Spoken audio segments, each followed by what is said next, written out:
And this Yom HaShoah, we're going to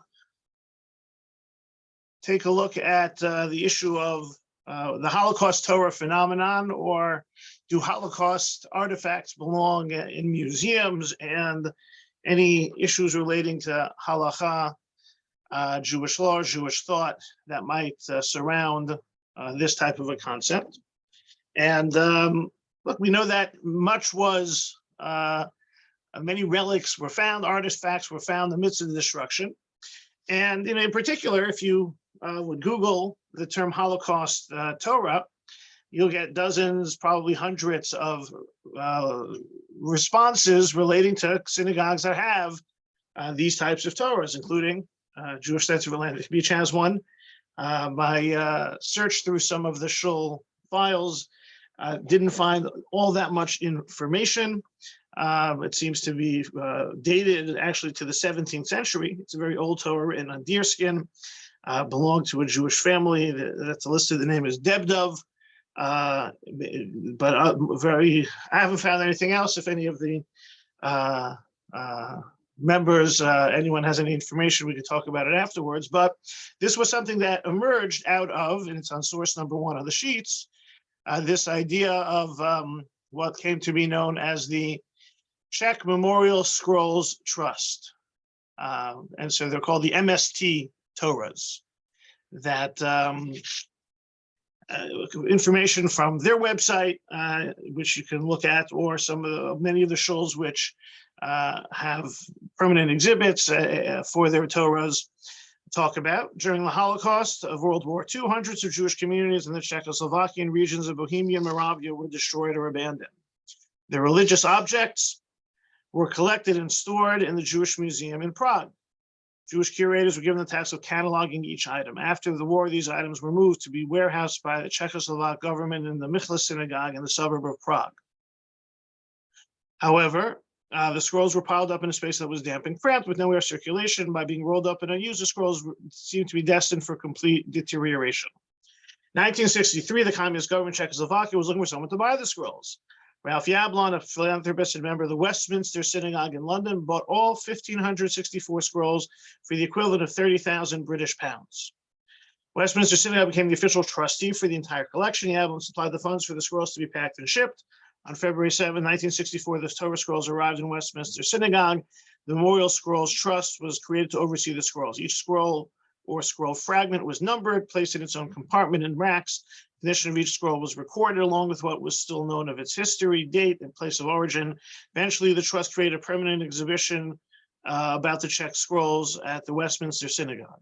Having cataloged and restored the scrolls where possible, the Memorial Scrolls Trust established how the Torah scrolls may be distributed. Many scrolls have been sent on long-term loan to synagogues and institutions throughout the world. More than 1,400 of these memorial scrolls have been sent to over 20 countries to cherish the memory of the Jews of their communities who did not survive the Holocaust. But these scrolls also serve to be used, read, and studied by new generations of Jews to celebrate the survival of those scrolls and of the Jewish people. And I would imagine we've been to different Holocaust museums, Yad Vashem, Holocaust Museum in Washington, other exhibits where these Torah scrolls can be found. And not only the MST Torahs, there are other Torahs that have been salvaged, that have been found, that have been bought, that have been dedicated, donated. In particular, Holocaust Museum in Washington was interested in a Torah that survived Kristallnacht, right? Because these Torahs end up being used to tell stories. Some, even if they're not kosher to be read as Torah scrolls throughout the year, they're taken out, Parsha Zachor, remember Amalek, and as a symbol of the fact that we have overcome and continue to thrive as a nation, even with the modern day Amalek of the Nazis and what took place during the Holocaust. So you have these Torah scrolls, and we can appreciate how powerful an encounter with an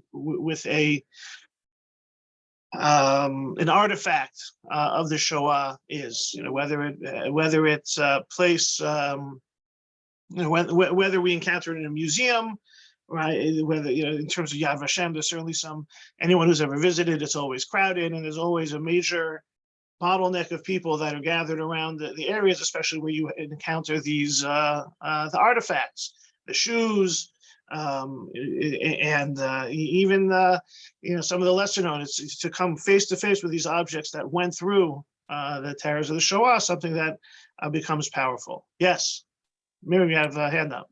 Yes, I do. This is not Holocaust related, but I just came back from Israel, and we took every year, a few years, we go to the Dead Sea Scrolls. Mm-hmm. So is this comparable? So it's interesting in terms of encountering a historical document. It's pretty cool to come into contact with items that have a powerful history. Powerful history can be that that they're 2,000 years old, or the powerful history can be that these were these survived the destruction of European Jewry. From a halakhic perspective, it is interesting that some of the scrolls may, and remember, maybe to back up, what makes something holy? Is it God's name? God's name being written, is that holy? Is it the law of a Torah scroll would require a Torah scroll, which the Dead Sea Scrolls don't qualify as, because they're not written as a Sefer Torah. So interesting, the difference between a Torah scroll and a religious book. Like I think we mentioned before, they're selling this codex, which is one of the most complete editions of the Torah. That's also not a Torah scroll. That's a Chumash. So I would say the Dead Sea Scrolls, if they have God's name, that would probably have to be treated properly. With regard to Shemus, right? It would have to be respected and cared for in a dignified fashion. Considering what they built over those Dead Sea Scrolls, that's pretty dignified. That I'd say they took care of that. So I think that from that perspective, it works. We're going to see that a Torah scroll in particular seems to have, halakhically, through the sources, the traditional Gemaras, Rambam, Shulchan Aruch, there's this extra concern for a Torah scroll, which raised the issue of, is it the right thing to do with these Torah scrolls to just keep them?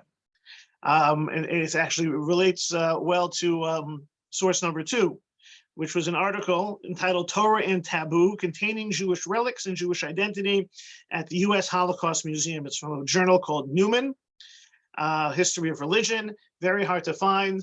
I think I was drawn to it by the author of the article, lives in my brother's community in Florida. And I was having a hard time finding it, and he was in touch with the author, who was in Israel, also had a hard time finding a copy because he had submitted it for publication. There's a database called JSTOR, which those in academic circles are aware of, finding lots of information, although some of that you have to join and you have to find it. Anyway, it's a fascinating article where the deliberations that went into the construction of the museum and its permanent exhibit has been written about, and the author has had access to a number of the discussions and the memos about the discussions about the building of the museum, in particular its permanent exhibit, and in more relevant to this discussion, what about the Jewish artifacts? And how are they going to be treated? So, and what was the religious sensitivities? Also, the kind of the tension that exists between, is it a Holocaust memorial or is it a Jewish museum? Is it religious? Is it American? And I know how we think about these topics, but some of the players putting this together, like, this is American. Doesn't really matter what Jewish law says about what to do with the Torah scroll. But in particular, we see that this, for a Torah scroll, the issue came up. This is the article quoting one of the officials at the museum, Vanessa Ox, in a memo, source number 2. Does the desire for effective Holocaust education justify depriving a Torah scroll of a traditional Jewish burial, so that might become the memorial shrine we need? If we cannot keep the survivors among us alive so we can keep hearing their stories, does that permit us to enshrine a rescue Torah scroll within a lovely synagogue with the hope that its presence alone will be sufficiently eloquent to tell the story of the Holocaust for generations to come? And that, I think sums up a lot of what we think about today in terms of keeping the memory of the Holocaust alive. Is it the objects? Is it the survivors? Well, the survivors are getting older. Last night, the child survivor was 97 years old. So we're getting to a point where we're not going to have the same access to live stories. So is it important to use these artifacts to put them in front of people? And is that sufficient to deprive the Torah of proper burial, right? Vanessa Ox isn't approaching this from a religious perspective, although a name like Ox sounds like she's probably Jewish. But is this the right way to commemorate and memorialize the Holocaust with these objects if this is not how they're supposed to be treated? And the article, Steer's article, talks about some of the issues that they had, whether about putting some human hair under glass, and also the Holocaust Museum's foundation combines earth from the various concentration camps, and they talked about what that does for Kohanim. It's the same thing for I think even with Yad Vashem, that question came up. Interesting that it doesn't seem to be as much discussion about, at least public conversation about what Yad Vashem did. I think that it's in Israel, so that might be the template.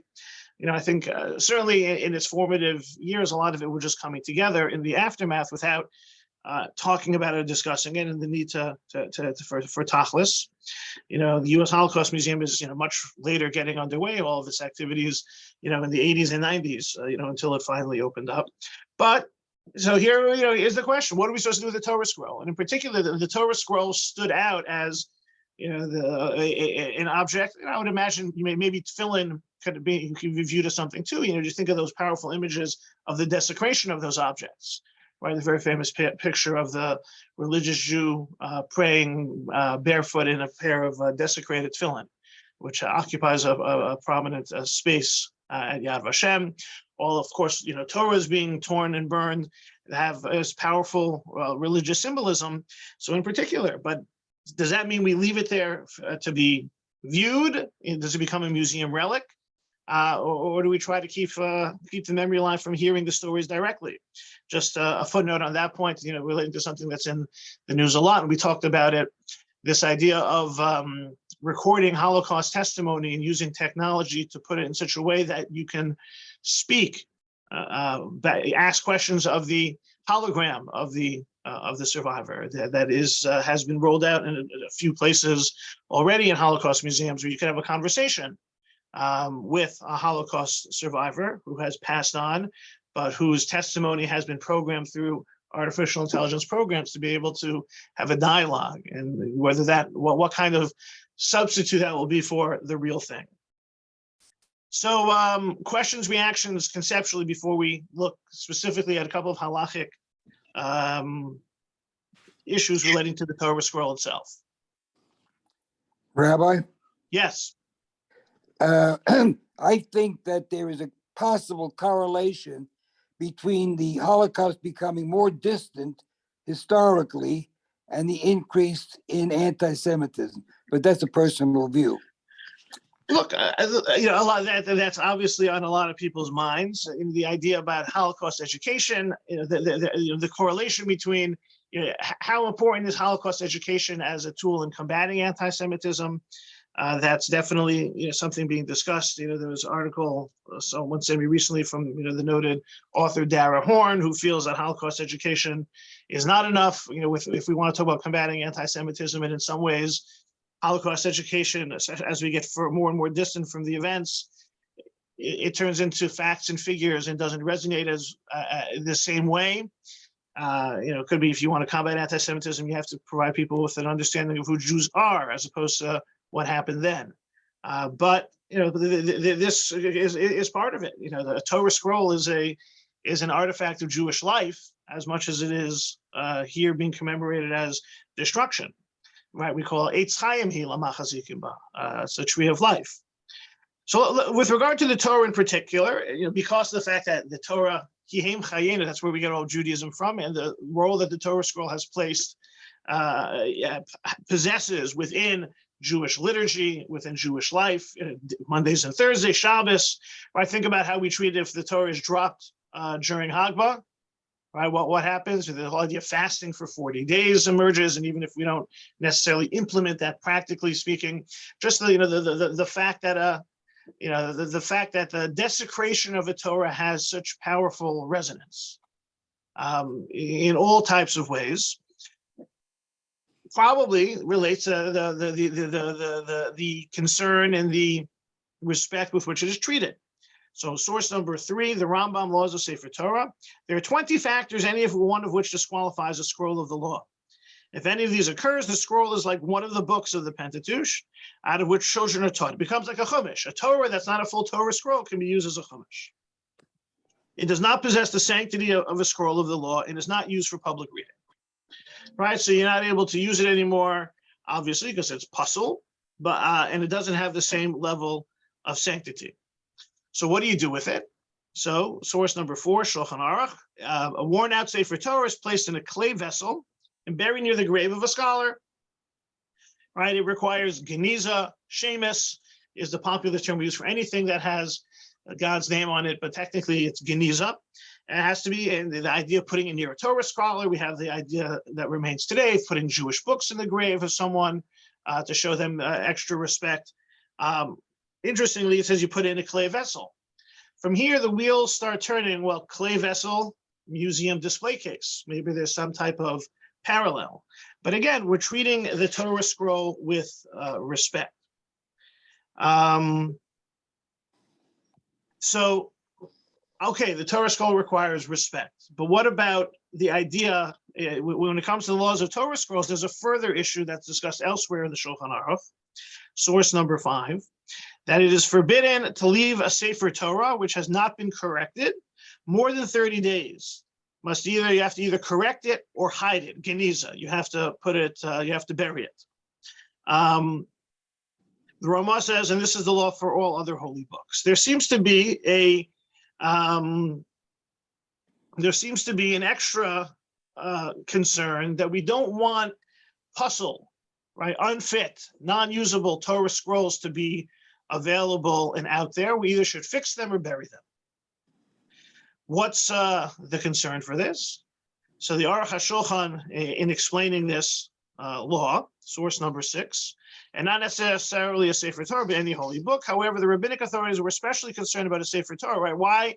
Any holy book deserves respect when it's not being used, but especially if it's a Sefer Torah, for it can result in a great sin, the recitation of vain blessings, right? If you have a puzzle Torah and you leave it around that someone may take it out and read from it, all the blessings recited over that Torah scroll for all the aliyos from a puzzle Torah are brachot levatalot. They're blessings in vain. But the prohibition applies to all holy books, whether it be other books of the Bible, the Talmud, or the Poskim, for textual errors can lead to mistaken teachings. The Aruch HaShulchan, when talking about why other Sefarim, Jewish Torah books, require fixing or burying, is because if the wrong word is there, then it could be an improper teaching. So there's something we're very concerned about, leaving books that has mistakes, because it can lead to an improper teaching. You know, if the word lo, don't, is missing from a Torah scroll, all of a sudden it will say, instead of lo tignov, it might say tignov. Now, that might be taking it to the extreme. It would never happen.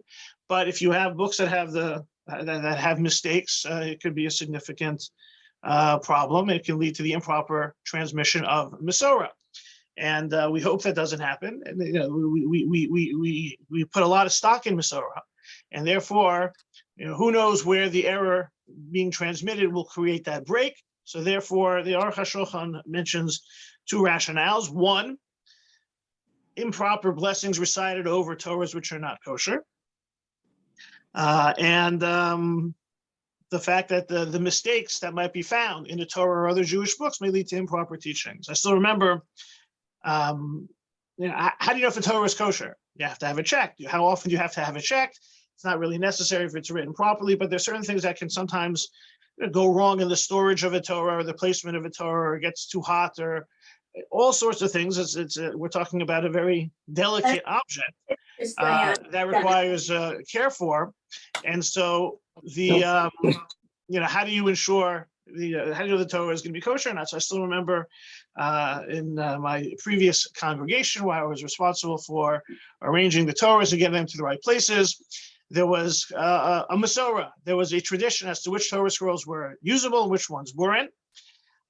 Maybe that list hadn't been updated or the like, I still remember rolling the Torah for one holiday to another, coming across a column that was essentially completely rubbed out. You had just the outline of the letters, and the rest of it was rubbed out, and it was unfortunate because that was not one of the puzzle Torahs, and so therefore it was upsetting to find out that the Torah that had been used was basically being used improperly. Now, of course, it was a mistake. Nobody knew, so no one's necessarily going to suffer the extreme consequences for it or the spiritual consequences for it. Yom Kippur comes along and we take care of it, but there's, because of the importance of the Torah, we treat it with respect and want it to be kosher. This is also, by the way, when there is a Torah that is found to be puzzle, you may have noted that the practice is when you put it away, usually when the Torah is rolled, we're talking about Ashkenazi scrolls, obviously, you put the belt, the gartel around the cloth, around the parchment, you put the cover over the top. When the Torah is found to be puzzle, you put the cover on first and you put the gartel around on the outside so that it looks different. So when people are looking to take out the Torah, they won't take out that Torah. That's a sign that the Torah is puzzle. But it still seems that we don't want these lying around because of the grave spiritual religious consequences which may emerge from their use. Now, the question is, well, especially if we say that you have a way of identifying which Torah scrolls are puzzle, maybe it's not so terrible to leave them around. Okay, that might relate to the puzzle Sefer Torah. And if we're able to leave a puzzle Sefer Torah around, maybe by extension, we can talk about these Holocaust Torahs which are left on display. So if we go further, we have the Rambam, which is 13th century. We have the Shulchan Aruch, which is 16th century. We have the Aruch HaShulchan, which is 19th century. The Aruch HaShulchan is starting to provide some rationales for what's going on, which might be avail themselves of possibilities for keeping around these Torahs if we're sure we won't read from them or teach from them. Rabbi Yecheskel Landau in the 18th century is also addressing this. And it says, with regards to the puzzle Torahs being what to do with them, can they remain in the ark, or do they have to be buried? It says, if you're uncertain what the halacha is, go check the practice of the people, right? Which is an expression that's used in the halakhic conversation.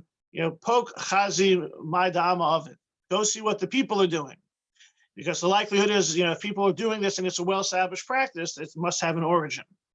So it is common practice that when an error is found on Shabbos during Torah reading, that is, this Torah is returned to the ark and another Torah is taken out. Thus, a puzzle Torah is put into the ark, specially designated for kosher Torahs. So we already, if you find the puzzle Torah, you put it back in the ark with all the other kosher Torahs. Since it's permissible to return a Sefer Torah in which a defect is found while reading the Torah on Shabbos to the ark, so it's not forbidden to leave a puzzle Torah in the ark. It's like if you put it there when you find the mistake and you're not worried, and so because you're able to identify which is the puzzle, and what's wrong with just leaving it there?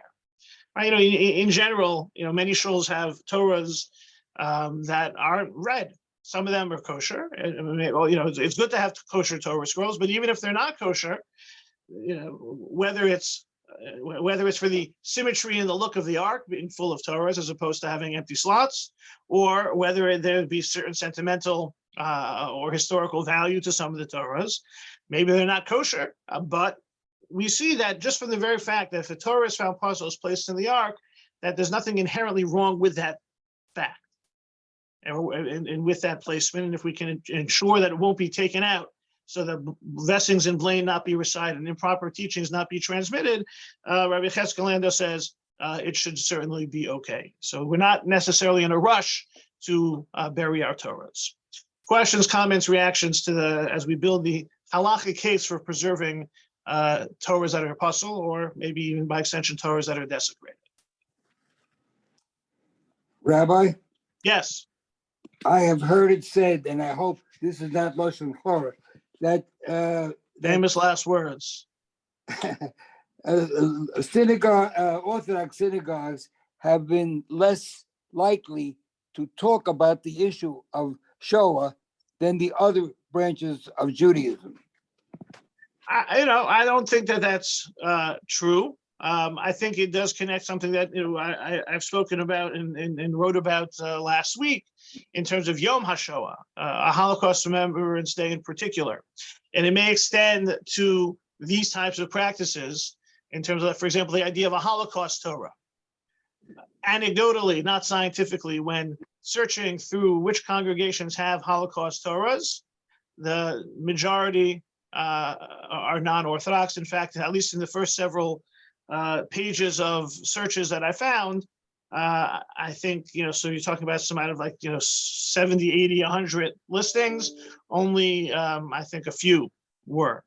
And, Orthodox congregations are a much higher percentage of congregations than that. But so I think there's definitely some truth in that. This type of objectification or history via objects, commemorative objects, resonates less in the Orthodox community. Maybe we'll see, with regard to the when we look at Rabbi Ettinger's rationale, where that can come from, but what is true is that the idea of a Yom HaShoah, and we've spoken about this before, as a religious commemoration, right? Just like they say, every day is Mother's Day, every day is Remembrance Day, right? We have a daily responsibility to remember Amalek, which means all of the enemies of the Jewish people, and there are those who feel that having a specific day to remember the Shoah is unnecessary. I think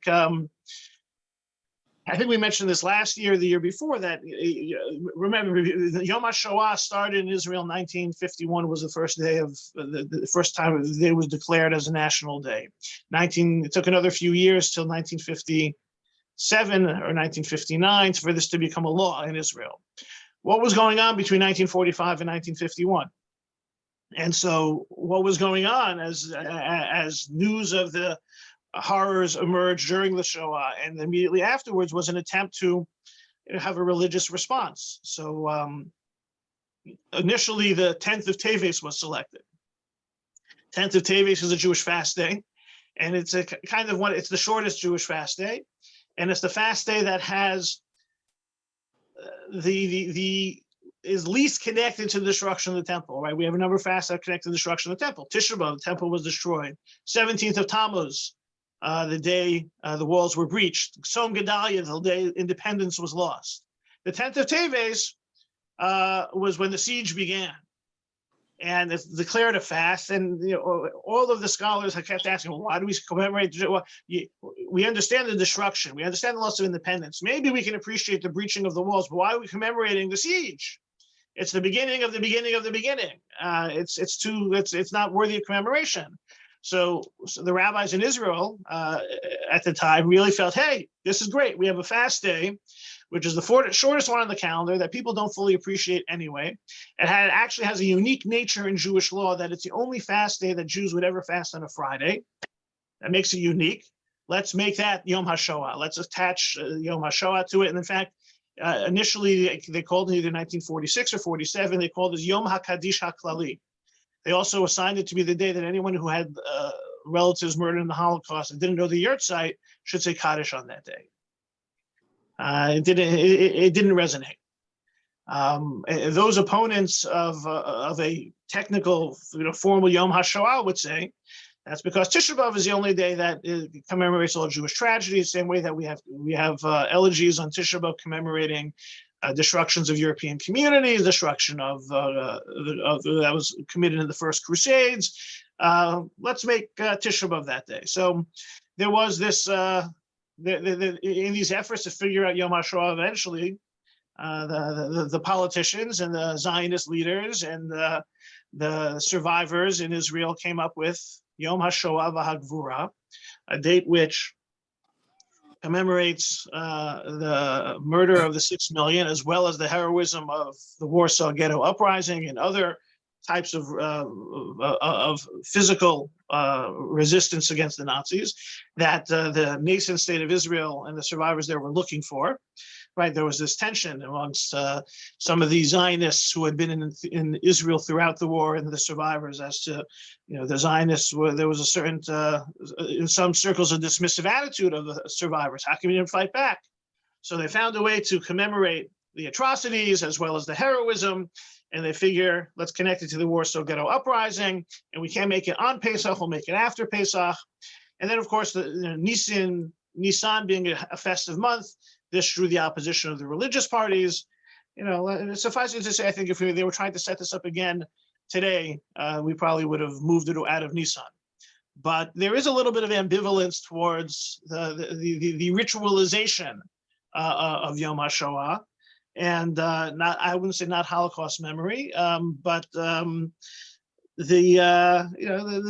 Torah scrolls don't, the desecrated scrolls, the surviving scrolls under glass, these things don't resonate as loudly within the Orthodox community. So that's kind of a long answer to a short question, but pivots it away from, I think, all Jews have this connection to the Shoah, whether it's on Yom HaShoah or through these ritual objects or in other ways, may very well depend on the family, on the situation, whether they're more directly impacted or not.